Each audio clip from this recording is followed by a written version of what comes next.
Indonesia, oh Indonesia, negeri nan cantik indah mempesona dengan jumlah penduduk terbesar keempat di dunia, dengan jumlah penduduk sekitar 250 juta yang tinggal di sekitar 17.000 pulau, terbentang dari Sabang hingga Merauke membuat Indonesia kaya akan sejarah dan warisan budaya. Flora dan faunanya juga sangat beraneka ragam, dari tanaman anggrek yang eksotik hingga macan cisewu yang tak ada duanya. Macan cisewu bukannya patung? Oke, sebagian tercatat rapi dalam buku dan catatan sejarah. Sebagian lagi hanya menyisakan reruntuhan dan cerita leluhur saja, menjadikannya misteri yang hingga sekarang diburu kebenarannya. Bukan hanya menyita perhatian warga lokal saja, misteri ini juga menarik perhatian dunia loh guys. Kejadian di Indonesia ini masih menjadi misteri dan belum terpecahkan. Oleh karena itu, mari kita simak videonya.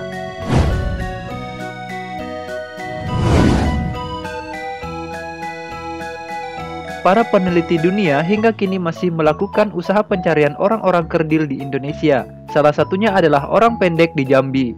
Catatan terbaru dituliskan oleh Richard Freeman, Direktur Ilmu Hewan di Center of Fortean Zoology yang dimuat di The Guardian pada 2011. Ia percaya bahwa orang pendek memiliki kedekatan dengan spesies orang utan, namun dapat berjalan dengan dua kaki. Tubuhnya kekar dan dipenuhi oleh rambut yang kusam, tangannya panjang dan berotot, serta tingginya sekitar 80-150 cm. Kemunculan orang pendek Sumatera baru-baru ini ternyata telah tertangkap kamera oleh para bikers di pedalaman Aceh loh guys. Menurut rumor yang beredar, sosok tersebut adalah sosok suku Mante. Apakah kamu memiliki teman dengan ciri-ciri seperti ini? Seperti ini? Seperti ini? Dia adalah suku Mante. Dia adalah suku... Ish, apaan sih?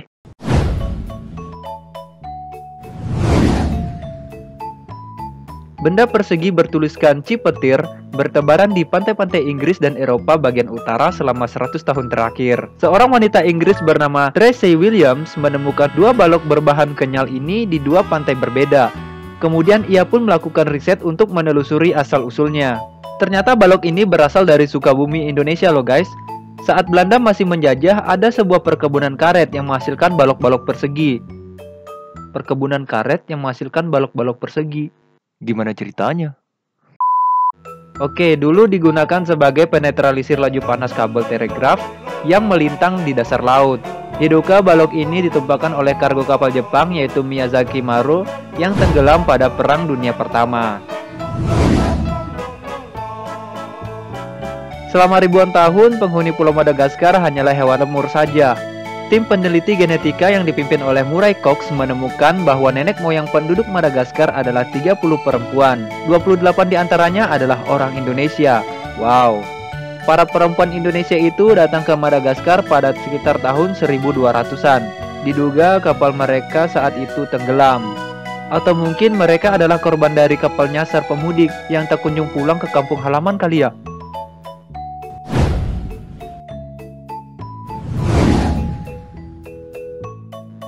Selain orang pendek, pada 2003 ditemukan fosil hobbit di liang buah Flores yang kemudian disebut Homo floresiensis. Penemuan oleh ilmuwan asal Prancis ini kemudian diteliti lebih lanjut oleh arkeolog Ewe Saptomo. Tingginya diperkirakan hanya sekitar 1,1 meter saja. Beberapa ilmuwan menilai bahwa Homo floresiensis merupakan jenis dari Homo erectus. Maksud saya Homo erectus yang mengalami isolasi dan evolusi hingga mengecil.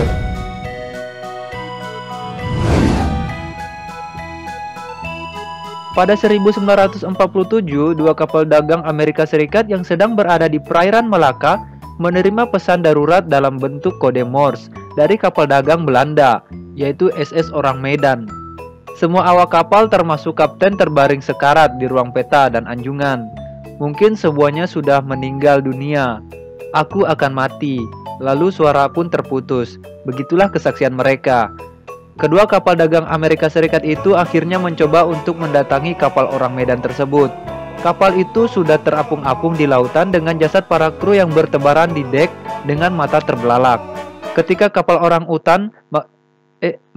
orang Medan ini ingin dibawa ke pinggir pantai, tiba-tiba ledakan terjadi. Boom, dan kapal itu pun tenggelam. Sampai sekarang belum diketahui apakah cerita ini benar-benar ada atau hanya legenda semata.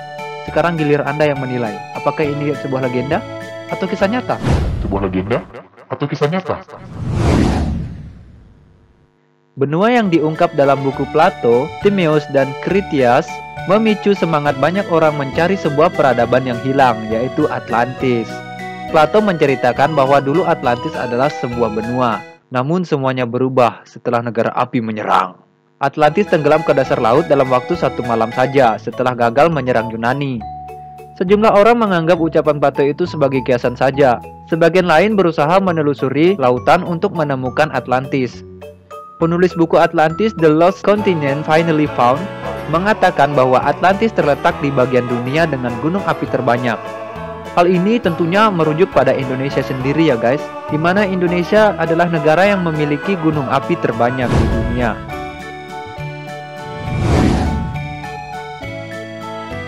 Pada tahun 1914, sejarawan Belanda yang bernama N.J. Krom terpaku melihat situs Gunung Padang di Cianjur. Ia sempat menuliskan penemuannya itu dalam buku Reporten van de Oude. Oke, dalam buku ini. Lama terlupakan, pada tahun 2011 situs ini kembali menjadi sorotan ketika tim staf khusus Presiden bidang sosial dan bencana menduga bahwa situs ini merupakan bangunan piramida buatan manusia.